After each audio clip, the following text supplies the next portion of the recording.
Hello दोस्तों, कैसे हैं आप सब। स्वागत है आप सभी का। आज मैं फिर से आ गई हूँ एक नई कहानी के साथ, एक नई सोच के साथ। आशा है आप सभी को पसंद आएगी। आज की कहानी दोस्ती पे होने वाली है, तो शुरू करते हैं। इस दुनिया में हम न जाने कितने लोगों से मिलते हैं, कितने लोगों के साथ बैठते हैं, हंसते हैं। हमें हर रिश्ता बना बनाया मिलता है। माँ, पापा, भाई, बहन, चाचा, चाची, मामा, मामी और जितने भी रिश्ते हैं। लेकिन एक रिश्ता ऐसा भी है जिसे हम खुद चुनते हैं, जिसको हम अपनी खुशी समझकर चुनते हैं, जिन्हें साथ हम रहना चाहते हैं। और वो रिश्ता है दोस्ती का। दोस्ती जो हर रिश्ते से अलग है, जो हर रिश्ते से अनमोल है, जिसकी कीमत नहीं लगाई जा सकती और न ही किसी को दिया जा सकता है। इस कहानी में दोस्ती है, खुशियां हैं, एक दूसरे के लिए इज्जत और प्यार है, पर ट्विस्ट है को इस दोस्ती की हैप्पी एंडिंग नहीं बल्कि दुख भरा खात्मा होता है। ये कहानी है मेरी दोस्ती की जो अब हम अनजान हैं। एक दिन मैंने मोटी को व्हाट्सएप किया और कह दिया कि देख यार, अब पहले जैसा हमारे बीच दोस्ती नहीं रह गई, तो तू घर पर मत आना मुझसे मिलने। मोटी वेट में थोड़ा ज्यादा थी वो, इसीलिए मैं उसे मोटी कहकर बुलाती थी, और उसके मुकाबले पतली तो वो मुझे स्केलेटो बॉडी कहती। 4 साल पहले मैंने जब उसे पहली बार देखा था तो मेरे ऊपर एक अच्छा इंप्रेशन पड़ा। मुझे आज भी याद है कि इस दिन उसने क्या पहना था। उस दिन वो ऑरेंज कलर का सूट और काले रंग का लेगिंस पहना था। इस कॉम्बिनेशन में वो काफी अच्छी लग रही थी। और दूसरी तरफ मैंने अपने सर के मुंह से सुना कि वो काफी दूर से आती है पढ़ने। ये बातें मुझे भी काफी प्रभावित कर गई, और उस दिन मैंने उसे अप्रोच किया। मैं उससे जाकर बात की। हम बायोलॉजी एक ही कोचिंग में पढ़ते थे, और दूसरे कोचिंग सेंटर भी साथ में ही जाते थे, तो बातें होनी शुरू हो गई। धीरे धीरे अच्छी बातें होनी शुरू हो गई। हम साथ में कोचिंग जाते, हंसते, खाना खाते और दूसरों की टांग खिंचाई भी करते। मैंने एक अच्छे दोस्त की ख्वाहिश हमेशा से की, और अब बात करते करते ऐसा लगने लगा था कि शायद वो मेरी अच्छी दोस्त बन गई है, और अगर नहीं भी बनी तो बन जाएगी।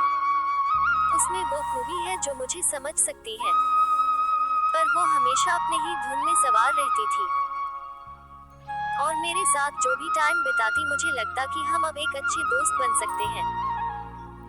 ना जाने कितनी टाइम एक दूसरे को सपोर्ट किया था।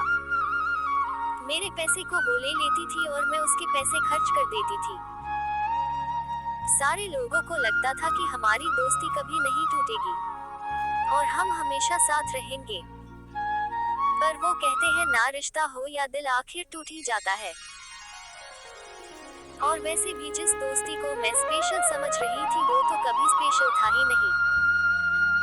मैंने उसको ज्यादा तवज्जो दिया था, उसने नहीं। मैं भी उसके लिए एक कैजुअल दोस्त थी जैसे कि और सब थे। वैसे तो दोस्त हो या कोई और रिश्ता, झगड़े तो होते ही है, और हमारे बीच भी काफी बार हुआ, पर कभी भी सीरियस वाला नहीं। हम कभी बुरा नहीं मानते थे।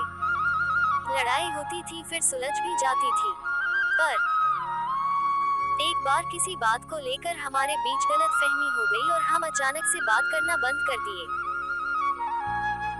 दोनों की गलती थी और अब रिश्ता पहले जैसा नहीं रह गई थी, और ये बात दोनों को ही समझ आ गई थी। पर बस दोस्ती का लिहाज किए जा रहे थे और थोड़ी बहुत बातचीत होती थी। लेकिन ये और कब तक चलता। हम दोनों ही इस बात को इग्नोर कर रहे थे कि अब सब ठीक नहीं है। इसी बीच राखी का दिन आ गया।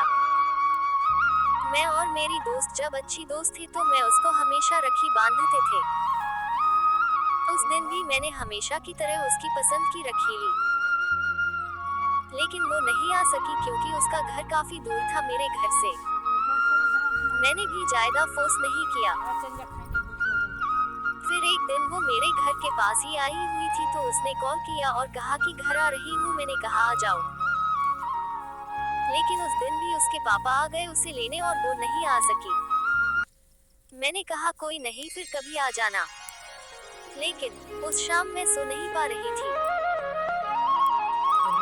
ये बात और थी कि दोस्ती नहीं तोड़ना चाहती थी मैं, पर एक ऐसी दोस्ती रखकर भी क्या करती मैं जो ऑलरेडी टूट गया था, जिसमें दरारें आ चुकी थी। इस सच को चाहकर भी मैं छिपा नहीं सकती थी। और फिर बहुत सोचने के बाद मैंने ये डिसाइड कर लिया कि नहीं, ऐसी दोस्ती तो मैंने भगवान से कभी नहीं मांगी थी और ना ही ऐसी दोस्ती रखकर वो खुशी महसूस कर पाऊंगी। तो इसका टूट जाना ही अच्छा है। और फिर मैंने एक बड़ा सा मैसेज लिखा व्हाट्सएप पे उसे, देख मोटी, हमारे बीच अच्छी दोस्ती थी पर अब पहले जैसा नहीं है कुछ भी, तो इसको निभाने से अच्छा खत्म कर देते हैं। तेरे लिए प्यार आज भी है पर इज्जत नहीं। मैं तो जो भी बोलती हूँ मुंह पर बोलती हूँ, तो अब सब खत्म। उसको ये बात शायद अच्छा नहीं लगा और वो बहुत सवाल किए जा रही थी, पर मैं एक भी जवाब नहीं दी। मैंने डिसाइड कर लिया था कि 100 झूठे रिश्ते से अच्छा एक सच हो जिसके साथ मैं रहूं।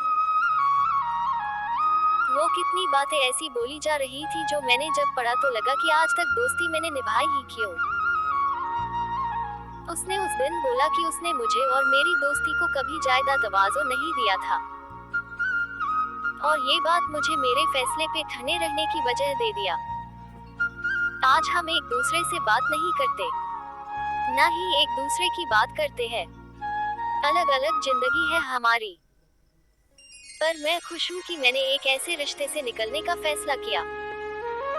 आज तक मैंने कभी किसी रिश्ते को नहीं छोड़ा, पर इस फैसले पर मुझे नाज है क्योंकि मैंने अपने बारे में कुछ अच्छा सोचा। एक, कभी भी किसी भी रिश्ते में दबकर या सिर्फ उस वजह के लिए नहीं रहना चाहिए क्योंकि आपको वो रिश्ता चाहिए।